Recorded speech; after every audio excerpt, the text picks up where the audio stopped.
السلام علیکم ورحمۃ اللہ وبرکاتہ۔ سیدہ زنیرہ فاروقی کی آواز اس وقت آپ کی سماعتوں سے ٹکرا رہی ہے۔ آج ایک واقعہ آپ کے گوشے گزار کرنا چاہتی ہوں، اور اس کا مقصد صرف عشق والے ہی سمجھ سکتے ہیں۔ اس کی روح تک صرف محبت کرنے والے ہی پہنچ سکتے ہیں۔ عشق اور دل کے کانوں سے اس کو سنیے گا۔ اس میں عشق ہی عشق ہے، آنسو ہی آنسو ہیں۔ آپ کے دل کی زمین ضرور سیراب ہوگی اور آنکھوں سے عشق برس جائے گا انشاءاللہ۔ لیکن یاد رکھیے، یہ واقعہ عشق والوں کے لیے ہے۔ حضرت نظام الدین اولیاء رحمۃ اللہ علیہ اکثر ایک جملہ کہا کرتے تھے کہ ہم سے تو دھوبی کا بیٹا ہی خوش نصیب نکلا، ہم سے تو اتنا بھی نہ ہو سکا، پھر غش کھا جاتے۔ ایک دن ان کے مریدوں نے پوچھ لیا کہ حضرت، یہ دھوبی کے بیٹے والا کیا ماجرا ہے؟ آپ رحمۃ اللہ علیہ نے فرمایا، ایک دھوبی کے پاس محل سے کپڑے دھلنے آیا کرتے تھے، اور وہ میاں بیوی کپڑے دھو کر استری کر کے واپس محل پہنچا دیا کرتے۔ ان کا ایک بیٹا بھی تھا جو جوان ہوا تو کپڑے دھونے میں والدین کا ہاتھ بٹانے لگا۔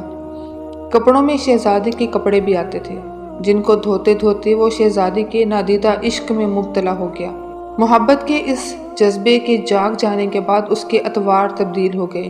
وہ شہزادی کے کپڑے الگ کرتا، انہیں خوب اچھی طرح دھوتا، انہیں استری کرنے کے بعد ایک خاص نرالے انداز میں تہہ کر کے رکھتا۔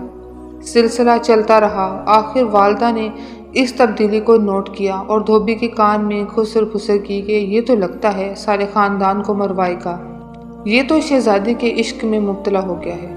والد نے بیٹے کے کپڑے دھونے پر پابندی لگا دی۔ ادھر جب تک لڑکا محبت کے زیر اثر محبوب کی کوئی خدمت بجا لاتا تھا، محبت کا بخار نکلتا رہتا تھا، مگر جب وہ اس خدمت سے ہٹایا گیا تو لڑکا بیمار پڑ گیا اور چند دن کے بعد فوت ہو گیا۔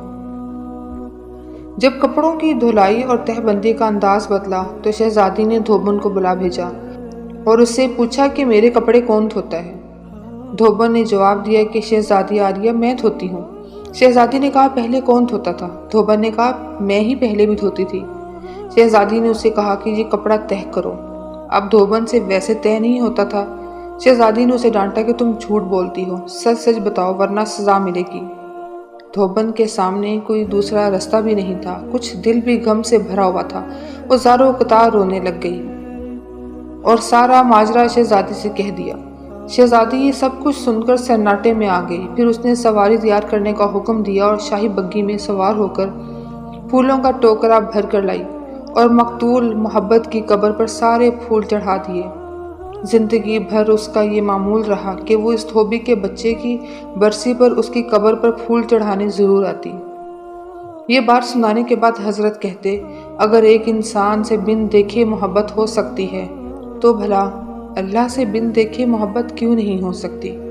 ایک انسان سے محبت اگر انسان کے مزاج میں تبدیلی لا سکتی ہے اور وہ اپنی پوری صلاحیت اور محبت اس کے کپڑے دھونے میں بروکار لا سکتا ہے، تو کیا ہم لوگ اللہ سے اپنی محبت کو اس کی نماز پڑھنے میں اسی طرح دل و جان سے نہیں استعمال کر سکتے؟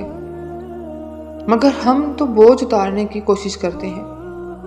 اگر شہزادی محبت سے طے شدہ کپڑوں کے انداز کو پہچان سکتی ہے تو کیا رب کریم بھی محبت سے پڑھی گئی نماز اور پیچھا چھڑانے والی نماز کو سمجھنے سے عاجز ہے؟ حضرت نظام الدین اولیاء رحمۃ اللہ علیہ پھر فرماتے، وہ دھوبی کا بچہ اس وجہ سے کامیاب ہے کہ اس کی محبت کو قبول کر لیا گیا، جبکہ ہمارے انجام کا کوئی پتہ نہیں، قبول ہوگی یا منہ پر مار دی جائے گی۔ اللہ جس طرح ایمان اور نماز روزے کا مطالبہ کرتا ہے، اسی طرح محبت کا تقاضا بھی کرتا ہے۔ یہ کوئی مستحب نہیں، فرض ہے، مگر ہم غافل ہیں۔ پھر فرماتے، اللہ کی قسم، اگر یہ نمازیں نہ ہوتی تو اللہ سے محبت کرنے والوں کے دل اسی طرح پھٹ جاتے جس طرح دھوبی کے بچے کا دل پھٹ گیا تھا۔ یہ ساری ساری رات کی نماز ایسے ہی نہیں پڑھی جاتی، کوئی جذبہ کھڑا رکھتا ہے۔ فرماتے، یہ نسخہ اللہ پاک نے اپنے نبی صلی اللہ علیہ وآلہ وسلم کے دل کی حالت دیکھ کر بتایا تھا کہ آپ نماز پڑھا کیجئے اور رات بھر ہماری باتیں دہراتے رہا کیجئے، آرام ملتا رہے گا۔ اسی وجہ سے نماز کے وقت آپ فرماتے تھے، اقیم الصلاۃ یا بلال ارحنا بہا، بلال نماز کے لیے تکبیر کہو تاکہ ہم اس کے ذریعے راحت حاصل کریں۔ نماز کی تاثیر انسانی راحت و اطمینان اور قلبی سکون ہے۔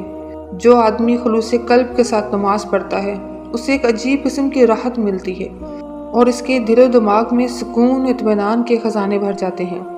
رسول اللہ صلی اللہ علیہ وآلہ وسلم کا یہ ارشاد جو آپ صلی اللہ علیہ وآلہ وسلم نے حضرت بلال سے فرمایا تھا کہ اے بلال تکبیر کہو، اقامت کہو تاکہ ہم اس کے ذریعے راحت حاصل کریں، کیونکہ آپ صلی اللہ علیہ وآلہ وسلم کے لیے تو بس اللہ کی عبادت ہی میں راحت تھی اور نماز میں مشغول رہنا ہی آپ صلی اللہ علیہ وآلہ وسلم کے لیے آرام و سکون کا سب سے بڑا ذریعہ تھا۔ نماز ہی کے اندر اپنے پروردگار کی بڑائی اور اپنے خالق کی مناجات و حمد بیان کی جاتی ہے کہ ایک کامل و اکمل بندے کا اپنے پروردگار کی مناجات میں مشغول رہنا ہی اس کے لیے سب سے بڑی راحت ہے۔ اسی لیے آپ صلی اللہ علیہ وآلہ وسلم نے فرمایا ہے قرۃ عینی فی الصلاۃ، مجھے تو نماز ہی میں راحت ملتی ہے۔